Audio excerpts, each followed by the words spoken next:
Hello students, how are you? Welcome to my channel educational scholar. मैं doctor Sobia एक और lecture के साथ आपके सामने। आज हम अमाइनो एसिड्स के बारे में पढ़ेंगे। अमाइनो एसिड्स क्या होते हैं?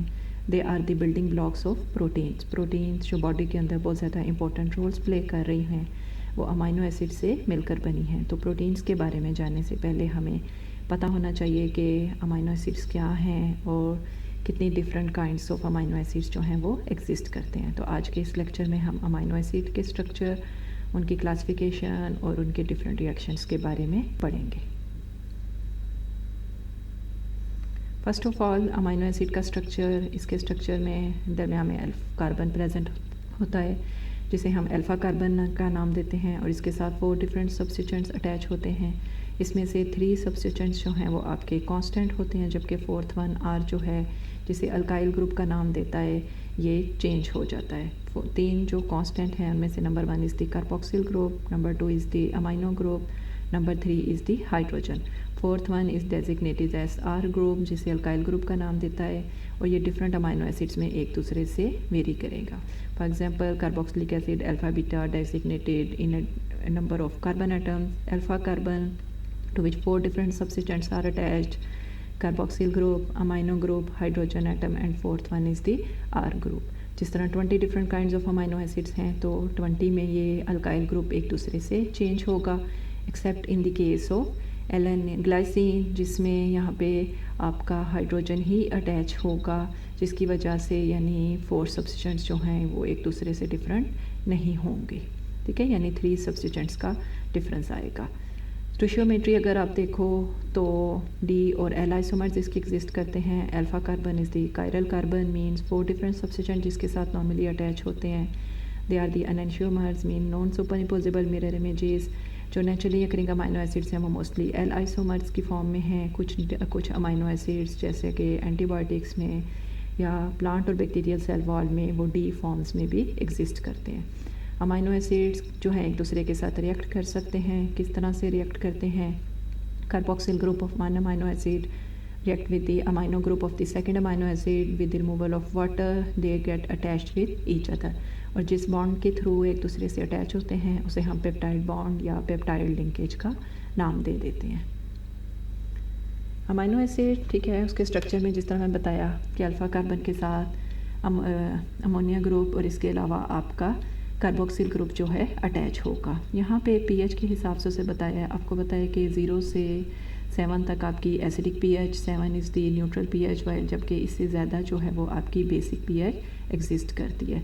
तो अगर दोनों मालिक्यूल्स आपके लेफ़्ट साइड पे मूव कर जाएं, then both will be in the protonated form, जबकि अगर दोनों बिल्कुल एक्सट्रीम राइट पे मूव कर जाएं तो both groups will be in the deprotonated. यहाँ पे आप देखो NH2 हो गया NH3 से, और COO जिसके ऊपर नेगेटिव चार्ज है, जबकि एक्सट्रीम लेफ़्ट की तरफ ओवरऑल पॉजिटिव चार्ज आ गया था। दरमियान में अगर वो रहें तो वो एक दूसरे के इफ़ेक्ट को बैलेंस कर देते हैं, और इस इफ़ेक्ट को और इस फॉर्म को हम ज्विटर आयनिक फॉर्म का नाम दे देते हैं।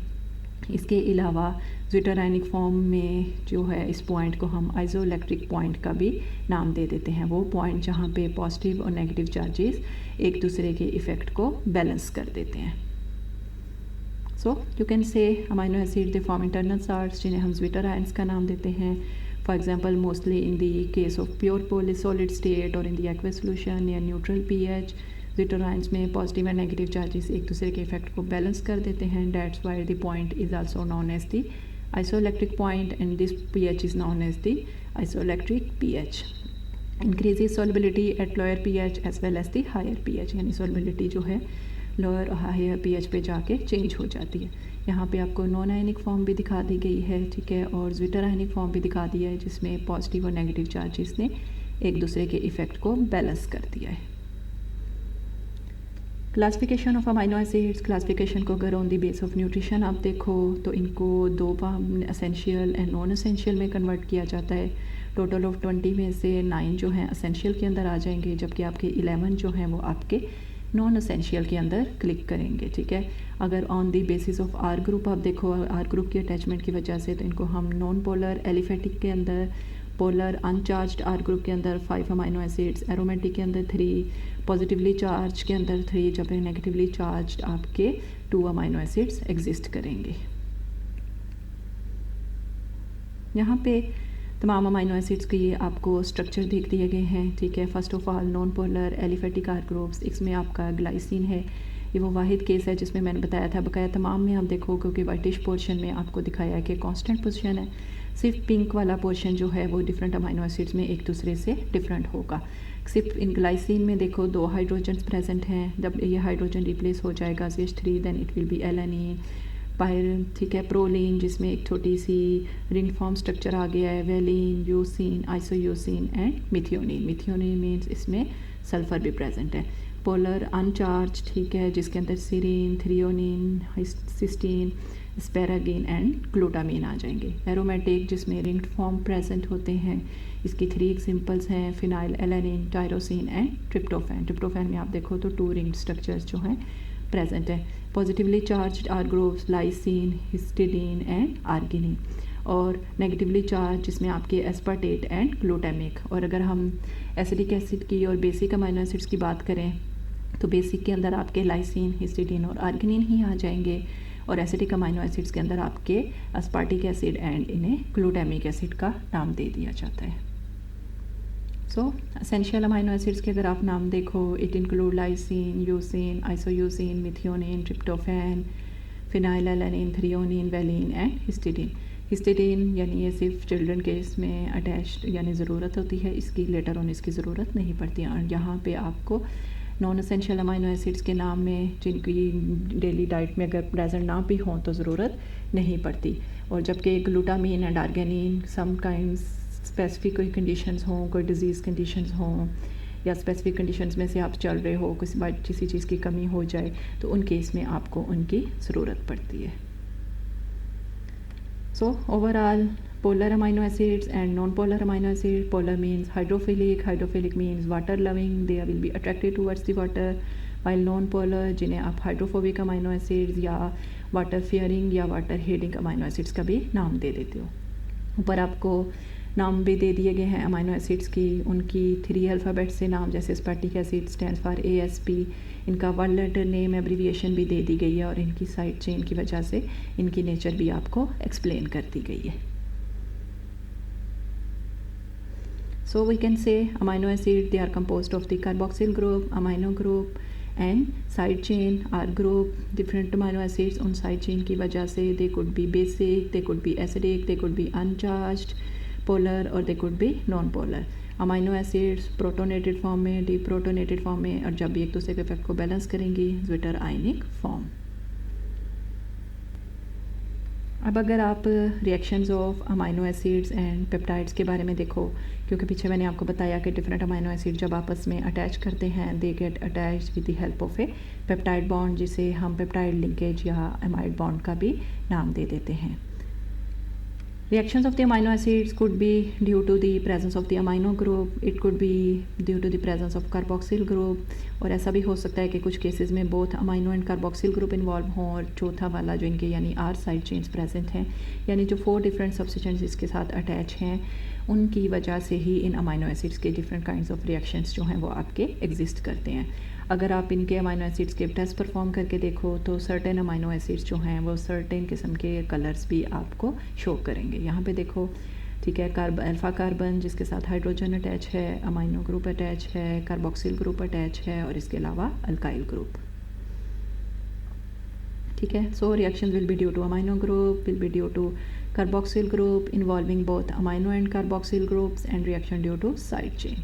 कमिंग में हम ये सारा आप देखेंगे। First of all reactions due to amino group. First of all जो इसमें रिएक्शन है ऑक्सीडेटिव डीअमाइनेशन, मीन्स के अमाइनो ग्रुप जो है वो रिप्लेस हो जाएगा। यहाँ पे जैसे आपको अमाइनो ग्रुप दे दिया गया है, ठीक है, नेक्स्ट में, ठीक है, यहाँ पे आप देखो अमाइनो एसिड का स्ट्रक्चर दिखा दिया गया है, ठीक है। यहाँ पे अमाइनो ग्रुप जो है ये जब कार्बोनाइल ग्रुप में तो अमोनिया सेपरेट हो गया, amino acid get converted into keto acid. Alpha ketogenic acid is produced, that is either converted to glucose और ketonic bodies are completely oxidized, यानी ये जो है फिर later on जाके इसका यूसेज हो सकता है। Next trans amination, trans mean transfer, amination जिसमें transfer of amine group, from an amino acid to a keto acid. यहाँ पे आपको थ्रू दिखा दिए गए हैं, number 1 is the amino acid, number 2 is the keto acid. Simple इन्होंने ये किया है कि इनके जो R1 और R2 ग्रुप्स को एक दूसरे से रिप्लेस कर दिया, ताकि जो न्यू प्रोड्यूस होंगे it will be new amino acid and a new keto acid. Formation of carbamino compound, mean carbon dioxide जो है वो अमाइनो ग्रुप के साथ बाइंड कर देगी। Carbon dioxide binds to the alpha amino acid on the globin chain of haemoglobin and it will form carbamino haemoglobin. ठीक है, reaction takes place जो है बेसिक पीएच पे है। It is responsible for the transfer of carbon dioxide from the tissues to the lungs by haemoglobin. ठीक है, यहाँ पे आप कार्बा अमीनो के ग्रुप का स्ट्रक्चर जो है वो आप देख सकते हो। ठीक है, जिसमें कार्बन डाइऑक्साइड की इसके साथ अटैचमेंट हो गई है अमीनो ग्रुप के साथ। Number 2, reactions due to carboxyl group. First of all, which will involve decarboxylation, means the removal of carbon dioxide. यहाँ पे एक रिएक्शन दिखा दिया गया, इसमें क्या होगा कि जब कार्बन डाइऑक्साइड की अमाइनो एसिड्स में से रिमूवल करेंगे तो वो अदर फॉर्म्स में चेंज हो जाएंगे। For example, glutamic acid into गैल्फा amino butyric acid, histidine can be converted into histamine, tyrosine can be converted into tyramine. ठीक है, यहाँ पे एक एग्जांपल आपको शो कर दी गई है जिसमें histidine by the removal of carbon dioxide it get converted into histamine. Next, formation of amide linkage. ठीक है, जिसमें non alpha carboxylic group reacts with the ammonia by condensation reaction to form corresponding amino acid. ठीक है, aspartic acid जैसे convert हो गया आपका एस्पेरागिन के अंदर, अगर ग्लूटामिक एसिड होगा तो it will get converted into glutamine. ठीक है, यहाँ पे ये एस्पार्टिक एसिड था, in the presence of ammonia ATP get converted. ATP means इसने एनर्जी को यूटिलाइज किया, और यहाँ पे आप देखो जहाँ पे कार्बोक्सिल ग्रुप था इसकी जगह आपके CONH2 resulting aspartic acid get converted into asparagine. Involving both amino and the carboxyl group, उसी तरह के amino group of one amino acid and carboxyl group of second amino acid will react with each other, removal of water molecule, and they get attached to each other with the help of an peptide bond. Reactions due to side chains, यानी R group की वजह से जो reactions involve होंगे, first of all इसमें आपका ester formation होगी OH containing amino acid जिसमें हाइड्रोक्सिल ग्रुप हैं। ठीक है, फॉर एग्जांपल सीरीन, थ्रियोनिन, वो इसके साथ एस्टर बॉन्ड बनाएंगे विद फास्फोरस। यहाँ पे एक प्रोटीन की एग्जांपल दे दी गई है जिसके पास हाइड्रोक्सिल ग्रुप अटैच है, तो इसने फास्फोरस के साथ इसके फास्फोप्रोटीन की फॉर्मेशन में आपको हेल्प किया है। और यहाँ पे दिखा दिया गया है कि जब कार्बोहाइड्रेट्स और डिफरेंट अमाइनो एसिड्स आपस में अटैच कर सकेंगे तो ग्लाइकोसिडिक बॉन्ड की फॉर्मेशन भी हो सकती है। OH group containing amino acid can also form glycosides with the help of the glycosidic linkage, कि जिन्हें आप ग्लाइको, ठीक है, प्रोटीन्स का भी नाम देते हैं। Reactions due to side chains also involve due to the sulphydryl group. ठीक है, formation of the sulphide bond, यहाँ पे आपको सिस्टीन दिखा दिया गया है। 2 सिस्टीन मालिक्यूल्स हैं जिसमें 2 सल्फर मालिक्यूल्स आपस में बॉन्डिंग कर लेंगे, resulting in the formation of A disulphide bond. और जो नया स्ट्रक्चर होगा जिसमें डाइसल्फाइड बॉन्ड की फॉर्मेशन होगी इसे आप सिस्टाइन का नाम दे देते हो। और सिस्टाइन जब ब्रेक डाउन होगा तो ये वापस आपको 2 सिस्टीन मालिक्यूल्स की फॉर्मेशन में भी हेल्प कर सकता है। Formation of a disulfide bond, same is shown over here. ठीक है, reduced form, same disulfide bond formation takes place. It can be occur between different kinds of the amino acids. 2 cysteine residues can connect 2 polypeptide chains by the formation of interchain disulfide bonds. यानी 2 protein chains थी but disulphide bond की formation ने इन दोनों को आपस में attach कर दिया। Next, reaction due to side chain also involve transmethylation. ठीक है, इसमें आपको दिखाएंगे कि मिथाइल ग्रुप की ट्रांसफ़र है। इसमें जैसे एक एग्जांपल दे दी गई है कि नॉरएपिनेफ्रिन जो है ये कन्वर्ट हो गया है एपिनेफ्रिन में। ठीक है, इन द प्रेजेंस ऑफ एसिडिनोसिनोमिथिलीन जिसने मिथाइल ग्रुप की ट्रांसफ़र किया। Methyl group of methionine transfer towards the acceptor atom, so it results in the formation of another molecules. In this case you can say C norepinephrine get converted into epinephrine by S-adenosine methionine. यहाँ पे जो NH3 था ये replace हो गया methionine के methyl group से। ठीक है, और नॉरएपिनेफ्रिन आपका कन्वर्ट हो गया एपिनेफ्रिन के अंदर। Colour reaction, different kinds of reactions जो हैं वो यानी टेस्ट परफॉर्म किए जाते हैं for amino acid, for example ninhydrin reaction which can be performed all kind of amino acids, xanthoprotease test which will be performed for aromatic means ring formed amino acids, Whelan's test जो कि tyrosine की confirmation के लिए, biuret test not given by free and dipeptides, Sakaguchi test arginine के लिए, Hopkin Cole test which is perform for the confirmatory test of tryptophan, lead acetate, cysteine and cystine, and nitroproside reaction which detects the presence of the sulfhydryl group. Here they have shown different biuret test, ठीक है, ninhydrin test for alpha amino acid, xanthoprotein for aromatic, coloured reaction आपको दिखा दिए गए हैं, tryptophan, Whelan's for tyrosine as well as the lead acetate which is giving black color. So that was all about the amino acids and its different kind of reactions. In coming हम proteins के बारे में पढ़ेंगे, यानी जब amino acids आपस में attach करते हैं तो ये आपको प्रोटीन्स की फॉर्मेशन में हेल्प करते हैं. आपको कोई क्वेश्चन हो तो आप कमेंट्स में मुझसे पूछ सकते हो. अगर आपको लेक्चर अच्छा लगा हो तो प्लीज़ आप इसे लाइक, शेयर और सब्सक्राइब करना मत भूलिएगा. नेक्स्ट लेक्चर तक के लिए अल्लाह हाफिज़.